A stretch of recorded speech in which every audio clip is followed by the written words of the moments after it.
Hello दोस्तों, स्वागत है आप सभी का आपके अपने चैनल अधिक ज्ञान सागर में। तो दोस्तों, आज मैं आप लोगों को बताऊंगी कि छठी मैया कौन है और यह किसकी स्वरूप है। छठ पूजा में छठी मैया की पूजा होती है, किंतु सुबह और शाम को सूर्य भगवान को अर्घ क्यों दिया जाता है, इसके बारे में मैं आपको बताऊंगी। छठी मैया को ईख क्यों चढ़ाया जाता है और ईख से ही कोसी क्यों भरा जाता है।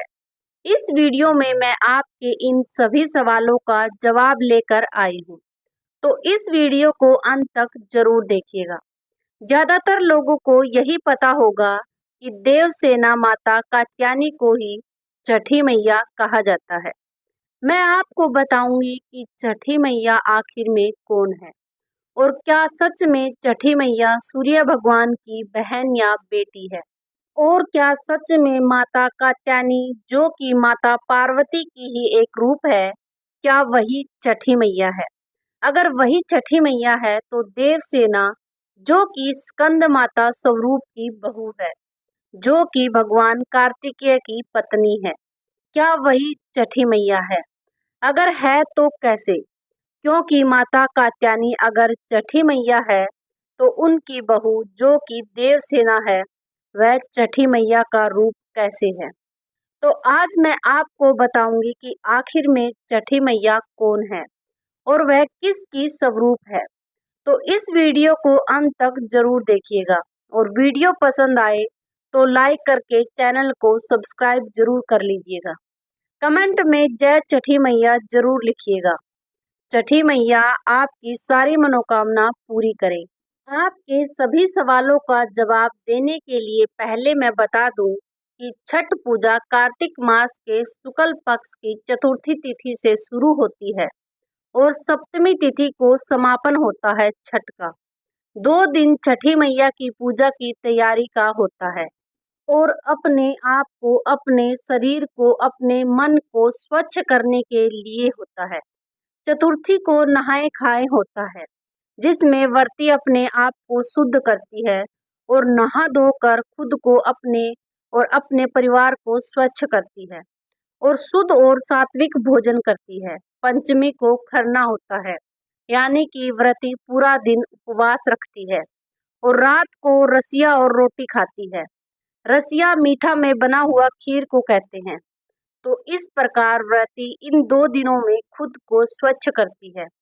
तीसरा दिन यानी कि सृष्टि को छठी मैया की पूजा की जाती है, जिस दिन शाम को व्रती छठी घाट जाती है और छठी मैया की पूजा करती है पूरी विधि से।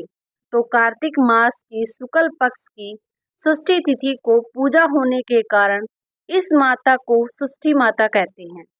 षष्ठी का मतलब है छठा, षष्ठी तिथि का मतलब होता है छठा दिन। इसीलिए षष्ठी को पूजा होने के कारण इन माता को छठी मैया कहा जाता है और सप्तमी को छठ पूजा का समापन होता है। अब जानना चाहते होंगे कि छठी मैया कौन है और यह किसकी स्वरूप है। कहीं कहीं यह बताया गया होगा कि छठी मैया सृष्टि रचने वाली प्रकृति का छठा अंश है, इसीलिए इनको छठी मैया कहा जाता है और इनको कात्यायनी भी कहा जाता है। तो इसके जवाब में मैं बता दूं कि नवरात्रि कथा के अनुसार माता कुष्मांडा ने ब्रह्मांड यानी कि सृष्टि की रचना की थी और माता कात्यायनी ने ऋषि कात्यायन के यहाँ जन्म लिया और महिषासुर का वध किया था।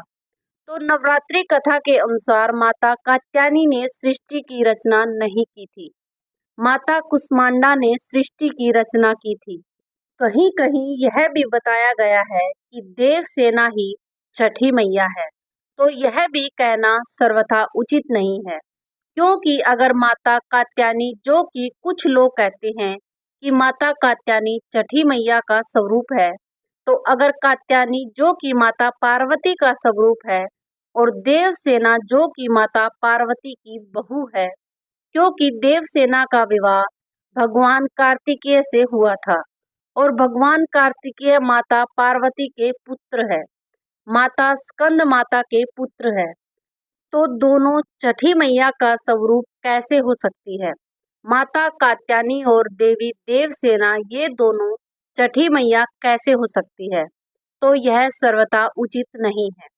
कहीं कहीं यह भी बताया गया है कि छठी मैया सूर्य भगवान की बहन है और कहीं कहीं उनको सूर्य भगवान की पुत्री भी बताया गया है। लोग अपने अनुसार यह सोच लेते हैं जो कि गलत है। लोगों को लगता है कि छठी मैया के साथ सूर्य भगवान की पूजा होती है, इसीलिए उनका संबंध छठी मैया के साथ कुछ होगा। इसीलिए छठी मैया सूर्य भगवान की पुत्री होगी या बहन होगी, लेकिन ऐसा नहीं है। वास्तव में छठी मैया माँ दुर्गा जो कि माता पार्वती की ही एक रूप एक अंश है। कहीं कहीं इनको माता ललिता के रूप में पूजा जाता है। इनको त्रिपुरा सुंदरी भी कहा जाता है, जो ललिता त्रिपुरा सुंदरी के भी नाम से जानी जाती है। इनके हाथ में सदैव ईख रहती है और ईख इनको बहुत प्रिय है और छठी मैया को भी ईख प्रिय है। इसीलिए इनको कम से कम 5, 7, 9 या 11 ईख से उनकी पूजा की जाती है। माता त्रिपुरा सुंदरी को भी ईख प्रिय है और छठी मैया को भी ईख प्रिय है। इसीलिए छठ पूजा में ईख से पूजा करना अनिवार्य होता है और ईख से ही कोसी भरा जाता है।